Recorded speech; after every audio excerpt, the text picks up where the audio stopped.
ನಮ್ಮ ಮೈಸೂರು ನೋಡು ಗುರು. Hi guys, welcome back to our mini blogs. ಹಾಗೆ ಗವರ್ನಮೆಂಟ್ ಬಸ್ ಸ್ಟ್ಯಾಂಡಿಗೆ ಬಂದ್ವಿ. ಆಲ್ರೆಡಿ ಎಲ್ಲರೂ ಬಂದಿದ್ದಾರೆ. ಇಲ್ಲಿ ನೋಡಿ ಇಲ್ಲಿ ಕೂತಿದ್ದಾರೆ. ಹಾಯ್. ಟೈಮ್ ಆಗಿದ್ರು ಬಸ್ ಯಾಕೆ ಹೋಗ್ತಾ ಇಲ್ಲ ಅಂತ ನೋಡಿದ್ರೆ ಕಂಡಕ್ಟರ್ ಅಂಕಲು ಮತ್ತೆ ಡ್ರೈವರ್ ಅಂಕಲು ಮೀಟಿಂಗ್ ಸೇರಿದ್ದಾರೆ.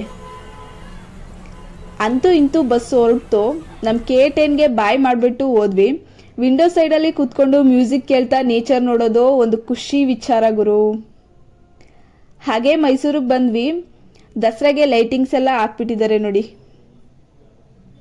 ಆಮೇಲೆ ಸಿಟಿ ಬಸ್ ಹತ್ಕೊಂಡು VTU ಕಾಲೇಜಿಗೆ ಬಂದ್ವಿ. ಹಾಗೆ ಒಳಗಡೆ ಎಂಟ್ರಿ ಕೊಡ್ತಾ ಇದ್ದೀವಿ. ಕಾಲೇಜ್ ನೋಡಿಕೊಂಡು ಸರ್ ಎಂ ವಿಶ್ವೇಶ್ವರಯ್ಯ ಅವರಿಗೆ ಬಾಯ್ ಮಾಡಿಬಿಟ್ಟು ಬಂದ್ವಿ. ಆಚೆ ಬಂದು ಕೂತ್ಕೊಂಡಿದ್ದೀವಿ. ಯಾವ ಬಸ್ಸು ಬರಲ್ಲ ಇವಾಗ ಅಂದರು. ಅದಕ್ಕೆ ನಮ್ಮ ಸುಚಿ ಕ್ಯಾಬ್ ಬುಕ್ ಮಾಡೋಕ್ಕೆ ಓಡಾಡ್ತಾ ಇದ್ದಾಳೆ ನೋಡಿ. ಇವಳೇ ಈ ಜರ್ನಿ ಸಕ್ಸಸ್ಫುಲ್ ಆಗೋಕ್ಕೆ ಕಾರಣ. ಬಂದ ತಕ್ಷಣ ನಮಗೆ ಸ್ವಾಗತ ಮಾಡ್ತಾ ಇದ್ದಾರೆ ನೋಡಿ. ಹಾಗೆ ಮೈಸೂರು ಪ್ಯಾಲೇಸ್ ನೋಡಿಕೊಂಡು ನಮ್ಮ ಆನೆಗಳಿಗೆ ಒಂದು ಹಾಯ್ ಮಾಡಿಬಿಟ್ಟು, ಹೊಟ್ಟೆ ಬೇರೆ ಕಾವು ಅಂತಿತ್ತು ಓಡಾಡ್ಬಿಟ್ಟು, ಅದಕ್ಕೆ ರೋಡ್ ಸೈಡಲ್ಲಿ ತಿನ್ಕೊಂಡು, ನನ್ನ ಎಕ್ಸ್ಪೀರಿಯನ್ಸ್ ಪ್ರಕಾರ 5 ಸ್ಟಾರ್ ಹೋಟೆಲ್ಗಿಂತ ರೋಡ್ ಸೈಡೇ ತುಂಬ ಚೆನ್ನಾಗಿರುತ್ತೆ ಊಟ ತಿಂಡಿ. ನಿಮ್ಗೆ ಏನು ಅನಿಸುತ್ತೆ ಕಮೆಂಟ್ ಮಾಡಿ. ಹಾಗೆ ಸೂಪರ್ ಮಾರ್ಕೆಟ್ಗೆ ಒಂದು ವಿಸಿಟ್ ಕೊಟ್ಬಿಟ್ಟು ಬಂದ್ವಿ.